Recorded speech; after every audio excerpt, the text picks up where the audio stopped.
warra kiristaana Kiristoos gabbartanii Amaara gabbartan jirra jirtuu akkam fayyaa keessaniis ni wajjin dhawaa mari'achuu barbaadeetanii wanni gochuu qabdanu yeroo waaqni keessan Amaarri yeroo jirri nama arrabsan jara yoo aangootti muu qabaattan taatan itti muu qabdu.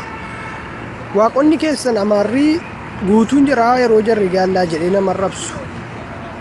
Waattiin dubbattan garuu ijoolleen Oromoonni namni afur yookaan namni lama qofti waan Amaaraa arrabseef qiyaamaa caccabsitan dachii gargaggashitan isiniin garboota jara waan taataniif akka barbaadanitti amantii keessatti gaallaa jedhanii mana amantiitti isin barsiisaniiru. Kitaaba tokkoof biraan qaba gaallaa wajjin ciisuun ni jisa kan jedhu kitaaba amantii jarritti isin barsiisan jechuudha. Alaabaa jara alaabaa kiristaanaati Kiristoosu qabateetti wangeela barsiisaa turan jedhanii sitti himnaan alaabaa keenya gubate faayattanii iyyaa turtan waan nama saalfachiisu. Otoo alaabaa Kiristoos yookaan alaabaa kiristaanaa ta'e Israa'eliin maaf alaabaa sana hin fayyadamin? Raashiyaan maaf alaabaa sana hin fayyadamin?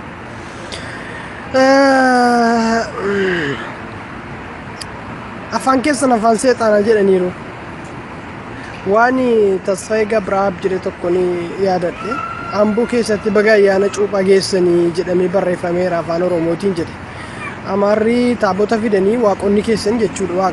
Waaqni keessan taabota fidanii afaan seexaanaa kana kaastan malee taaboonni waliin galu. Asirratti Oromoonni kiristaanaa warri Oromoo taatan dhiifama godhaati jara kanaaf deebisuu barbaadeetan waan cimaa wayii hojjetanii jiru namoota afur wayii na dubbisanii karaa keessatti kan biraas immoo koomentii adda addaa jalatti jara argaan jira.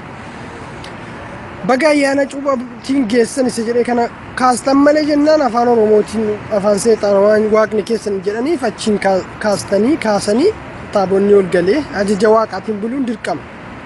Waaqni yoo barbaade ni jessa jedhee si arrabsa.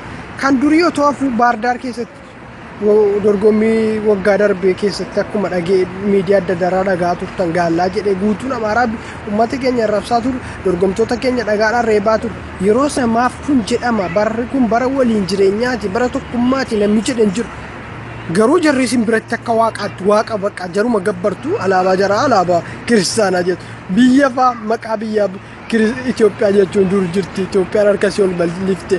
Itoophiyaan harkasii waaqa biratti ol bal'ifte. Dacheen harka qabaa. Dachiin harka qabaa. Harka ishee ol bal'ifte erga jedheeti. Maafi yoo maqaa dachii ta'e maqaa biyyaa ta'e Faransiin maafi moggaafan Raashiyaan maafi moggaafan Israa'eliin maafi moggaafan akka barbaadetti isin xaqotaa tartee isin to'attee jirti jechuudha. Mucaa tokko hiriyaa kiristaanaan qaba biyya keessatti magaalaa keessa wajjin osoo deemaa harroo maal jedhee barnoota wayii kennama chartiirraa mana amantiirraa jechuudha. Abdii maal jedhaa irraa namichi kuniin jedhan afaan Amaaraan beeku. Seenaa Amaaraa wayii dubbachaa jira malee barnoota amantii kennaa irra sitti fakkaate moo naan jedhe maal jennaan osoo waan barnoota wangeela dubbisaa jiru ta'eeti magaalaa kana keessa kan jiru parsantiin 80 uummata Oromoodha. Sila afaan Oromootiin barsiisaa jedhu silaatiyyuu dhageesse waan inni jedhu barta. Dachiin dachii Oromiyaatti charchiin qabeenya Oromiyaatti ijaaree sila afaan Oromootiin barsiisa. Dubartoota wayichi keessatti walitti qabatee seenaa Amaaraa wayitti boochisaa jira malee kun waa'ee amantii wayii hin fakkaatin amantii wangeelliin dhugaa dubbarta haqa lallaba silaa uummata Oromoo biyya isaa keessatti hafa seenaanuma Amaaraa nama gadaamii keessatti du'e waan akkasiitti himanii dubartoota boochisaa jira jedhe. Isini kaleessa mucaan tokko maal jedhe weellistoota Oromoo kan Itoophiyaa biyya koo jedhanii faarfatan takkaa dhageessan sirban takkaa dhageessaniitu jedhee gaaffii gaafatee ture. Deebi'ee dukka deebitan illee daawwadheera koomentii sanas. Dhuguma takkaa weellisaan Oromoo Itoophiyaa biyya koo hin jedhu. Hayyootiyya armeetiyya Oromiyaa teessoo nagaafannaan jedheen Oromiyaa faarfata inni kiristaanaa inni islaamaa inni waaqeffata hundinuu biyya isaa faarfata. Biyya namaa faarfachuu hin jiru. Alaabaa isaa qabatee.